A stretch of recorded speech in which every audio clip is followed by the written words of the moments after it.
ಕಾಲೇನೋ ನೋವೈತೆ ನಮ್ಮ ವಿನುತ? ಯಾಕೆ ಏನು ನೋವಾಗಿಲ್ಲ.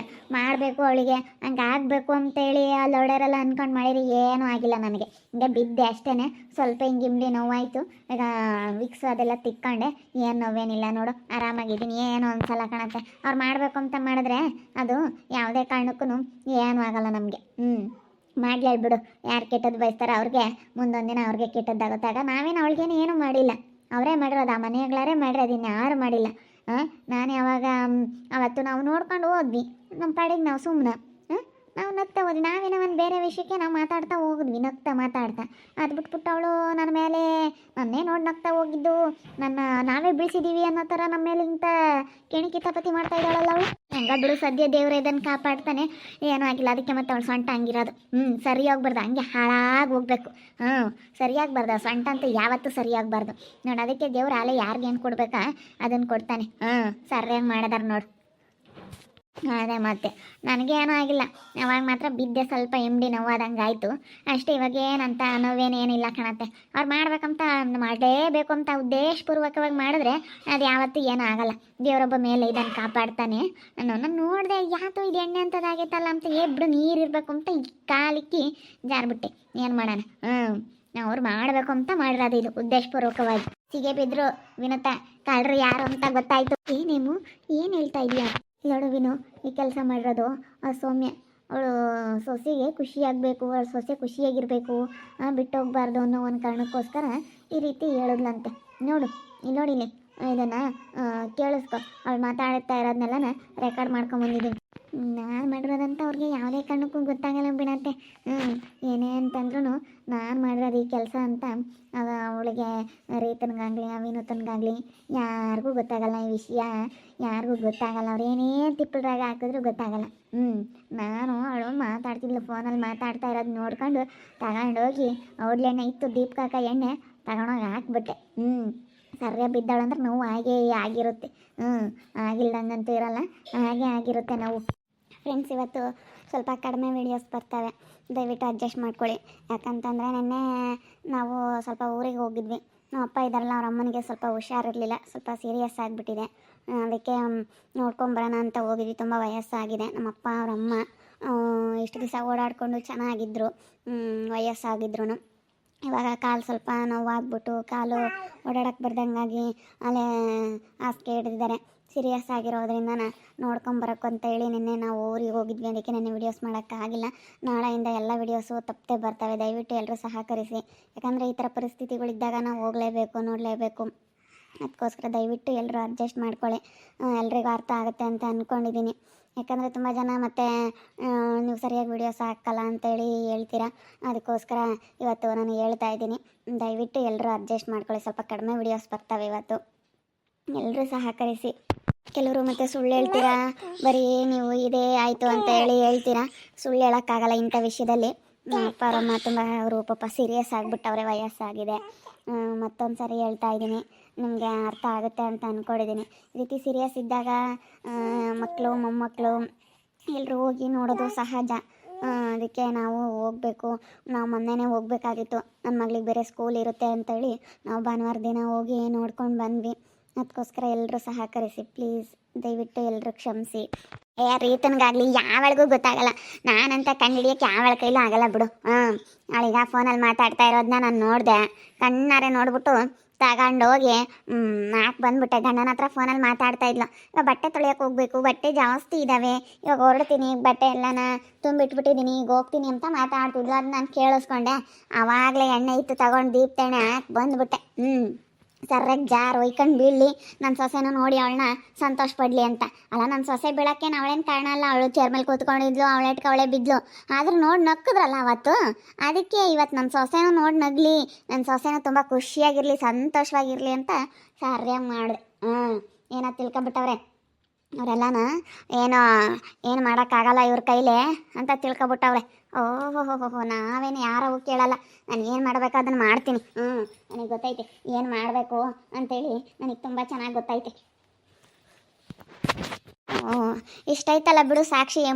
ಏನು ಮಾಡ್ಬೇಕು ಅದನ್ನು ಮಾಡ್ತೀನಿ ನಾನು. ನನಗೇನು ಏನೂ ಆಗಿಲ್ಲ, ದೇವ್ರ ದಯದಿಂದ ನನಗೇನೂ ಆಗಿಲ್ಲ, ಚೆನ್ನಾಗಿದ್ದೀನಿ. ಬಿದ್ದ ಸ್ವಲ್ಪ ಹಿಂಗೆ ನೋವಾಯಿತು ಅಷ್ಟು ಬಿಟ್ಟರೆ ನನಗಿವಾಗೇನು ನೋವು ಅನ್ನಿಸ್ತಾ ಇಲ್ಲ, ಚೆನ್ನಾಗೇ ಇದ್ದೀನಿ. ನನಗೇನು ಯಾವ ನೋವಾಗಲಿ ಎಂಥದ್ದು ಇಲ್ಲ. ನಾನು ಇವಾಗ ತುಂಬ ಚೆನ್ನಾಗಿದ್ದೀನಿ. ಯಾಕಂದರೆ ನಾನು ಆವಾಗ ಸ್ವಲ್ಪ ಯೋಚನೆ ಮಾಡ್ತಿದ್ದೆ ಬಿದ್ದಾಗ.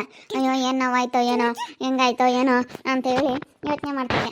ಆದರೆ ಇವಾಗ ಏನೂ ನೋವಾಗಿಲ್ಲ ನನಗೆ. ದೇವ್ರಮ್ಮನ ಕಾಪಾಡ್ತಾನೆ. ಅದೇ ಬೇಕಲ್ಲೂ ಮಾಡಿದ್ರೆ ದೇವ್ರು ಇರ್ತಾನೆ, ದೇವ್ರು ಕಾಪಾಡ್ತಾನೆ.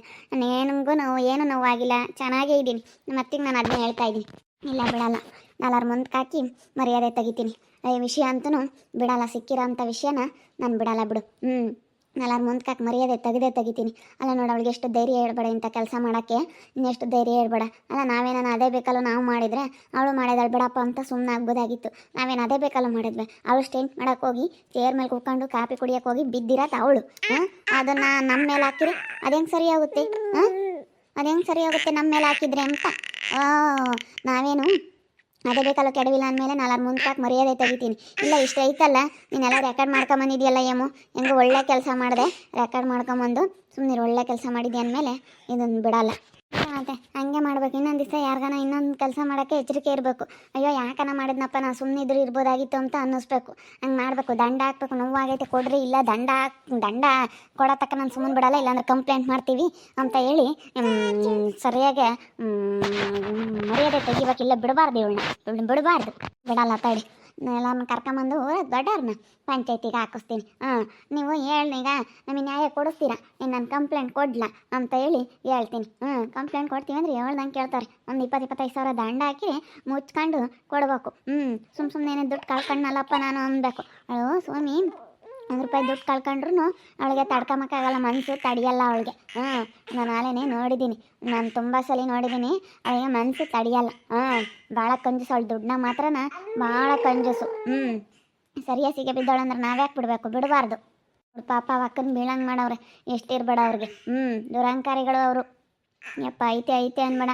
ಅವ್ರಿಗೂ ಸರಿಯಾಗಿ ಕಲ್ತೈತೆ. ಅವಳೇನು ಸುಮಾರಕ್ಕೆ ಮೆರೆದಿಲ್ಲ ನಮ್ಮೂರಲ್ಲಿ. ಯಪ್ಪ ತುಂಬ ಮೆರೆದು ಬಂದವಳೆ.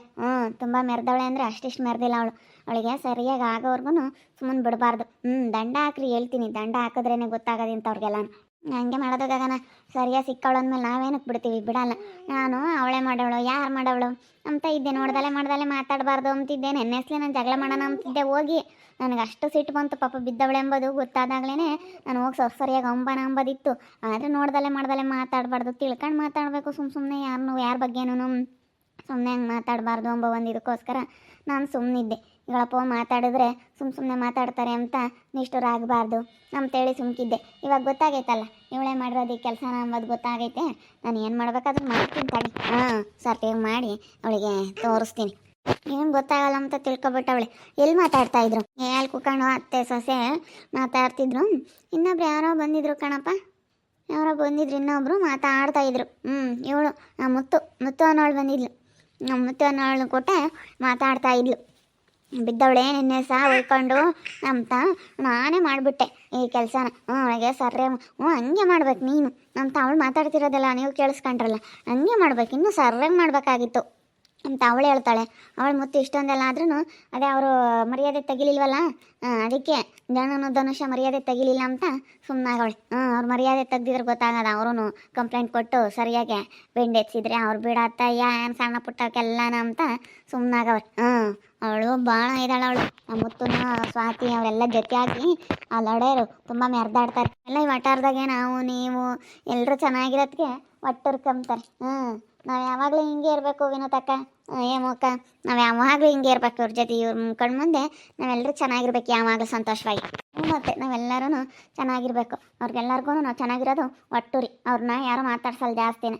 ಮಾತಾಡ್ಸಿದ್ರೆ ಆಗ ಸ್ವಾತಿ ಮುತ್ತು ಅವರೊಬ್ಬರು ಮಾತಾಡ್ಸ್ತಾರೆ, ರಾಜಮ್ಮನ ಮಾತಾಡ್ಸ್ತಾ ಅಷ್ಟು ಬಿಟ್ಟರೆ ಅವ್ರನ್ನ ಯಾರು ಮಾತಾಡ್ಸಲ್ಲ. ನಾವೆಲ್ಲ ಒಂದಾಗಿರ್ಬೇಕು. ನಾವೆಲ್ಲ ಒಂದಾಗಿ ಅವ್ರಿಗೆ ಸರಿಯಾಗಿ ತೋರಿಸ್ಬೇಕು ನಾವು ಒಂದಾಗಿ ಹೆಂಗಿದ್ದೀವಿ ಅಂತ. ನೋಡಿದ್ರಲ್ಲ ವೀಕ್ಷಕರೇ, ಸಾಕ್ಷಿ ಐತೆ. ನಾನಂತೂ ಸುಮ್ಮನೆ ಬಿಡಲ್ಲ. ಇದನ್ನ ಪಂಚಾಯತಿಗೆ ಹಾಕಿ ಅವ್ರ ಮರ್ಯಾದೆ ತೆಗಿತೀನಿ, ಬಿಡಲ್ಲ. ಅವಳು ಎಷ್ಟು ಸುಳ್ಳು ಹೇಳ್ತಾಳೆ ಹೇಳಿ ನೋಡೋಣ. ಅಲ್ಲ ಎಲ್ಲನ ರೆಕಾರ್ಡ್ ಮಾಡ್ಕೊಂಬಂದಿದ್ದಾಳೆ ಏಮೋ. ಸಾಕ್ಷಿ ಐತೆ ಅಂದಮೇಲೆ ನಾನು ಬಿಡಲ್ಲ. ನಾಲ್ವರ ಮುಂದಕ್ಕೆ ಹಾಕಿ ಮರ್ಯಾದೆ ತೆಗೆದು ಒಂದು 10-20 ಸಾವಿರ ದುಡ್ಡು ಖರ್ಚು ಮಾಡಿಸ್ತೀನಿ. ದಂಡ ಹಾಕಿಸ್ತೀನಿ. ಆವಾಗ ಸುಮ್ಮನೆ 10-20 ಸಾವಿರ ರೂಪಾಯಿ ದುಡ್ಡು ಉದ್ವಾನ ಮಾಡ್ಕೊಂಡಂಗೆ ಆಯ್ತಲ್ಲಪ್ಪ ಅಂತ. ನನ್ನ ಸಸಿಗೇನಂದರೆ ಏನೂ ಆಗಿಲ್ಲ, ತುಂಬ ಚೆನ್ನಾಗಿದ್ದಾಳೆ, ಏನೂ ನೋವಾಗಿಲ್ಲ. ದೇವ್ರ ದಯದಿಂದ ದೇವರ ಇದ್ದಾನೆ, ಕಾಪಾಡಿದ್ದಾನೆ. ನೋಡ್ತಾ ಇರಿ ಏನೇನು ಆಗ್ಬೋದಂತ ಮುಂದಿನ ಭಾಗದಲ್ಲಿ ನೋಡ್ತಾ ಇರಿ. ಹಾಗೆ ವಿಡಿಯೋ ಬಗ್ಗೆ ನಿಮ್ಮ ಅಭಿಪ್ರಾಯನ ಕಮೆಂಟ್ ಮಾಡಿ. ಹಾಗೆ ವಿಡಿಯೋ ಇಷ್ಟ ಆಗಿದ್ದರೆ ಲೈಕ್ ಮಾಡಿ, ಶೇರ್ ಮಾಡಿ. ಇನ್ನು ಯಾರು ನಮ್ಮ ಚಾನಲ್ ಸಬ್ಸ್ಕ್ರೈಬ್ ಮಾಡ್ಕೊಂಡಿಲ್ಲ ತಪ್ಪದೆ ಕೂಡಲೇ ಸಬ್ಸ್ಕ್ರೈಬ್ ಮಾಡ್ಕೊಳ್ಳಿ. ಓಕೆ ವೀಕ್ಷಕರೇ, ಧನ್ಯವಾದಗಳು.